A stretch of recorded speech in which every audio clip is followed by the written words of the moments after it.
ఉదయం లేవగానే యువన్ అల్లరి మాటలతో ఇల్లంతా సందడిగా మారిపోయింది. యువన్ స్కూల్ కి స్నేహాక్షయ్లు ఆఫీస్ కి వెళ్లిపోయారు. అక్కడ హాస్పిటల్లో ఉదయానికి రూపకి కాస్త బెటర్ గా అనిపించడంతో బెడ్ పై నుండి లేచి ఫ్రెష్ అయ్యి వచ్చి కూర్చుంటుంది. అప్పుడే లోపలికి వచ్చిన అరుణ్ రూప ఇప్పుడు నీకు ఎలా ఉంది అనడంతో వెంటనే బెడ్ దిగబోతుంది. పర్లేదు రూప కూర్చో అనడంతో సర్ మీరు Arun group of industries CEO Arun గారు కదా. సారీ సర్ నేను నిన్న పానిక్ అవ్వడం వల్ల మిమ్మల్ని గుర్తుపట్టలేకపోయాను. మీరు నా కోసం హాస్పిటల్లో ఉండటం ఏంటి సర్ అని కంగారుగా అనడంతో నీ కోసం కాదు రూప నా చెల్లి స్నేహ కోసం అనగానే స్నేహ పేరు వినేసరికి రూపకి టెన్షన్ తో చెమటలు పట్టేస్తాయి. ఏంటి సర్ మీరనేది స్నేహ గారు మీ చెల్లెలా? తను పర్ణిక సిస్టర్స్ కదా అనడంతో అదంతా వేరే స్టోరీలే నీకు చెప్పినా ఇప్పుడు అర్థం కాదు రూప. అక్షయ్ స్నేహాల విషయంలో ఏదైతే జరిగిందో అది నువ్వు నాకు క్లియర్ గా చెప్తావా అని అడగడంతో సర్ ఆ రోజు రాత్రి ఏదైతే జరగాల్సి ఉందో అదంతా అభయ్ సర్ ప్లాన్. ఆయన అక్షయ్ గారి డ్రింక్ లో డ్రగ్ కల్పించడం వల్ల ఆయనకి మత్తు వచ్చి అమ్మాయితో కలిసుండాలనే కోరిక ఎక్కువ అవుతుంది. ముందుగానే ఇదంతా ప్లాన్ చేసి నన్ను అక్షయ్ సర్ బుక్ చేసుకున్న రూమ్ లోకి పంపించారు. ఆయన నాతో క్లోజ్ గా ఉన్నప్పుడు ఫోటోలు వీడియోలు తీసి వైరల్ చేస్తే ప్రొఫెషనల్ గా పర్సనల్ గా అక్షయ్ గారిని దెబ్బ కొట్టొచ్చని అభయ్ ప్లాన్. కానీ ఏం జరిగిందో తెలియలేదు. ఆ రోజు రాత్రి అక్షయ్ గారు నేనున్న రూమ్ కి రాలేదు అని చెబుతుంది రూప. తన మాటలు కంటిన్యూ చేస్తూ ఆ డ్రగ్ కి కోరిక రేకెత్తించడమే కాకుండా మత్తు కూడా ఎక్కువ ఉండటంతో ఎవరితో ఉన్నామనే విషయం కూడా తెలియదు. ఒకవైపు పర్ణిక కూడా తన అక్క పెళ్లి చెడగొట్టాలని తనకి డ్రింక్ లో మత్తు మందు కలిపి ఇవ్వడం ఎవరో ఒకతన్ని స్నేహతో ఉండాలని అరేంజ్ చేసింది. అతని కంటే ముందే అక్షయ్ గారు నా రూమ్ లోకి రాకుండా స్నేహ గారి రూమ్ లోకి వెళ్లడంతో అభయ్ ప్లాన్ ఫెయిల్ అయ్యింది. కానీ పర్ణిక ప్లాన్ సక్సెస్ అయ్యింది. తన చెల్లెలు పర్ణిక వల్ల స్నేహ జీవితం బలైపోయింది. తనకి కాబోయే భర్త తండ్రి ముందు పర్ణిక తనని ఘోరంగా అవమానిస్తున్నా ఏం జరిగిందో ఏం జరుగుతుందో అర్థం కాక స్నేహ గారు మౌనంగా ఉండిపోయారు. అప్పుడు హోటల్లో జరిగిన ఆ సీన్ నాతో పాటు చూసిన వాళ్లంతా స్నేహదే తప్పు అనుకునేలా చేసింది ఆ పర్ణిక. వాళ్ళు ఎవరి జీవితాలు అయితే నాశనం చేయాలి అనుకున్నారో వాళ్లే ఇప్పుడు సంతోషంగా ఉంటే తట్టుకోలేకపోతున్నారు. విధి ఎంతటి మాయ చేయగలదో చెప్పడానికి ఒక చిన్న ఉదాహరణ స్నేహాక్షయ్లు మళ్లీ కలవడమే. ఒకరి గురించి మరొకరికి తెలియకపోయినా వాళ్ళిద్దరి మధ్య బంధం పెనవేసుకుపోయింది అంటూ ఎమోషనల్ అవుతుంది రూప. ఇదంతా వింటున్న అరుణ్ రక్తం మరిగిపోతుంది. తన కోపాన్ని కంట్రోల్ చేసుకోవడం కష్టంగా ఉంది. తన చెల్లి పడిన అవమానం, ఇన్నేళ్లుగా అక్షయ్ ఆ అమ్మాయి గురించి ఆలోచిస్తూ గడిపిన నిద్రలేని రాత్రులు, స్నేహ ఒంటరిగా యువన్ని పెంచడానికి పడిన కష్టాలు ఒక్కొక్కటిగా తలుచుకుంటే అరుణ్ ఎమోషనల్ అయిపోతున్నాడు.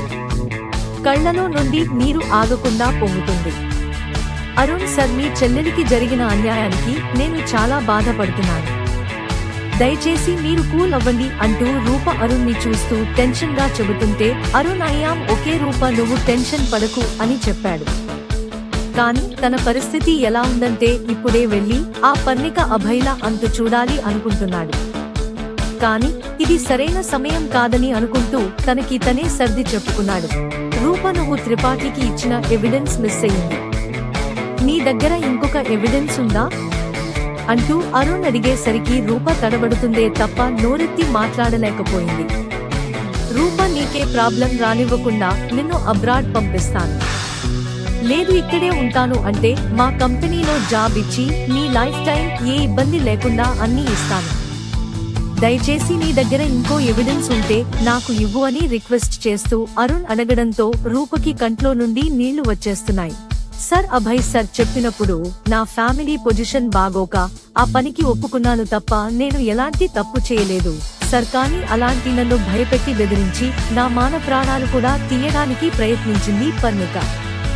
వాళ్ళు నన్ను కిడ్నాప్ చేసిన క్షణమే నన్ను చంపేస్తారని ఊహించాను. కానీ నన్ను తన మనుషులతో రేప్ చేయించి చంపేయమని పర్ణిక చెబుతుంటే తను ఎంత క్రూరురాలో అర్థం అయ్యి ప్రాణం పోయినా పర్లేదు కానీ నా మానం పోకూడదని తప్పించుకుని పారిపోతున్నప్పుడు ఆ రౌడీల నుండి మీరే నన్ను కాపాడారు. నా దగ్గర ఇంకొక ఎవిడెన్స్ ఉంది సర్, అది మీకు ఖచ్చితంగా ఇస్తాను కానీ అది ఇప్పుడు నా దగ్గర లేదు. సేఫ్ గా నా ఫ్రెండ్ దగ్గర ఉంచాను. ఒకవేళ నేను ఇక్కడ నుండి వెళ్లిపోయినా ఆ ఎవిడెన్స్ త్రిపాఠి గారికి అందేలా చెయ్యాలి అనుకున్నాను అని జరిగిన విషయం మొత్తం అరుణ్ కి చెప్పింది రూప. ఈలోపు డాక్టర్ రావడంతో రూపని చెక్ చేసి తన హెల్త్ ఇప్పుడు నార్మల్ అయ్యింది, మీరు ఇంటికి తీసుకెళ్లొచ్చు అనగానే రూపకి ఎక్కడికి వెళ్లాలో అర్థం కాదు. రూపకి ప్రస్తుతం పర్ణిక నుండి థ్రెట్ ఉంటుందని అరుణ్ కి బాగా తెలుసు. అందుకే తనని సేఫ్ ప్లేస్ లో ఉంచాలి అనుకున్నాడు. కానీ ఎవరినీ నమ్మి రూపని వదలడం కరెక్ట్ కాదనుకున్న అరుణ్ కి రేణుక గుర్తొచ్చింది. వెంటనే రేణుకకి కాల్ చేసి విషయం చెప్పి రూపని రేణుక వాళ్ళ ఇంటి దగ్గర డ్రాప్ చేసి, ఈ అమ్మాయి పేరు రూప, తన గురించి ఇప్పుడు ఏ విషయాలు నీతో చెప్పలేను, తనని జాగ్రత్తగా చూసుకోవాల్సిన బాధ్యత నీదే అని అరుణ్ చెప్పడంతో రేణుక నా మీద నువ్వు పెట్టుకున్న నమ్మకాన్ని వమ్ము చెయ్యను అరుణ్ అంటూ రూపని రూమ్ లోకి తీసుకెళ్తుంది. అక్కడ నుండి అరుణ్ కూడా ఆఫీస్ వర్క్ పెండింగ్ లో ఉండటంతో నేరుగా ఆఫీస్ కి వెళ్తాడు. కొద్ది రోజులుగా తీవ్ర ఒత్తిడిలో ఉన్న రూప ఇదంతా చెబుతూ మళ్లీ పానిక్ అయిపోతుంది. అది గమనించిన అరుణ్ రూప ముందు, నువ్వు హెల్త్ జాగ్రత్తగా ఉంచుకో, మిగతా విషయాలు రేపు మాట్లాడుకుందాం అంటూ రూపని కూల్ చేస్తాడు. త్రిపాఠి కూడా అరుణ్ సార్ చెప్పింది కరెక్ట్ రూప, నువ్వు రెస్ట్ తీసుకో అంటూ ఇద్దరూ బయటికి వెళ్తారు. త్రిపాఠి అరుణ్ ఇద్దరూ నైట్ అంతా హాస్పిటల్ దగ్గరే ఉంటారు. ఒకప్పుడు ధాత్రి రేణుకతో స్నేహ అరుణ్ల గురించి తప్పుగా చెప్పి స్నేహ మీద ద్వేషం నింపింది. ఇప్పుడు అరుణ్ స్నేహని తన చెల్లెలుగా భావిస్తున్నాడని రూప చెప్పడంతో తన సంతోషానికి అవధులు లేవు. వెంటనే స్నేహని కలిసి తనని తప్పుగా అనుకున్నందుకు క్షమాపణ చెప్పాలనుకుంది. కానీ అరుణ్ తో కలిసి వెళ్లి డైరెక్ట్ గా స్నేహని చూసి చెప్పడం ఇంకా మంచిది అనుకుంటూ రూప వైపు చూసి, అయినా రూప, స్నేహ అరుణ్ చెల్లెలు అని నీకెలా తెలుసు అనడంతో అరుణ్ సార్ చెప్పారు మేడం అనగానే రేణుక ఇంకా హ్యాపీగా ఫీల్ అవుతుంది. ఆ సంతోషంలో తనే స్వయంగా రూపకి ఏదైనా స్వీట్ చేసి పెట్టాలనుకుని, రూప నువ్వు ఫ్రెష్ అవ్వు ఇప్పుడే వస్తాను అని చెప్పి రూప కోసం పాయసం చేసి తీసుకొస్తుంది. మేడం మీరు నా కోసం తీసుకురావడం ఎందుకు మేడం, నేనే కిందకి వచ్చేదాన్నిగా అనడంతో పర్లేదు రూప, నువ్వు నా ఆడపడుచుడికి హెల్ప్ చేస్తుంటే నేను నీకోసం ఈ మాత్రం చేయడంలో తప్పు లేదు అంటూ నవ్వుతుంది. అలా కొద్దిసేపు పరిచయానికే రూప రేణుక మంచి ఫ్రెండ్స్ అయిపోయారు. రూప, నేను నీ గురించి ఏ విషయాలు అడగను, నాకు అరుణ్ మీద పూర్తి నమ్మకం ఉంది, నువ్వు ఉన్నన్ని రోజులు ఇక్కడ హ్యాపీగా ఉండొచ్చు అని చెబుతుంది. మా అమ్మా నాన్న అమెరికాలో ఉంటారు, నేనిక్కడ ఒక్కదానినే ఉంటాను, కాబట్టి నువ్వు నాతో పాటు ఇక్కడ ఉండిపోయినా నాకు ఎలాంటి ప్రాబ్లం లేదు అంటూ నవ్వుతుంది రేణుక.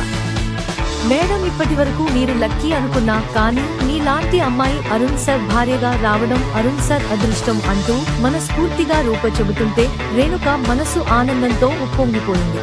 మరోవైపు ఆఫీస్ కి వెళ్లిన అక్షయ్ స్నేహ గురించి ఆలోచిస్తూ ఎవరో కొత్త ఆర్టిస్ట్ జాయిన్ అయ్యాడని చెప్పింది కదా, అతనెవరో కనుక్కుందాం అని మిహిర్ కి కాల్ చేసి అడగడంతో అతనెవరో మిహిర్ చెబుతాడు. స్నేహ గతంలో నక్షత్ర ఎంటర్టైన్మెంట్స్ లో వర్క్ చేసినప్పుడు చాలా కష్టాలు ఫేస్ చేయడంతో అక్షయ్ తనకి ఆర్ట్ ఫర్ లివింగ్ కంపెనీలో ఎలాంటి ప్రాబ్లం రాకూడదని అక్కడేం జరుగుతుందో ఎప్పటికప్పుడు ఇన్ఫర్మేషన్ తెలుసుకుంటున్నాడు. స్నేహ ఆఫీస్ లో జాయిన్ అయిన కొత్త ఆర్టిస్ట్ ఎవరో తెలుసుకున్న అక్షయ్ షాక్ అవుతూ వాట్ అంటాడు.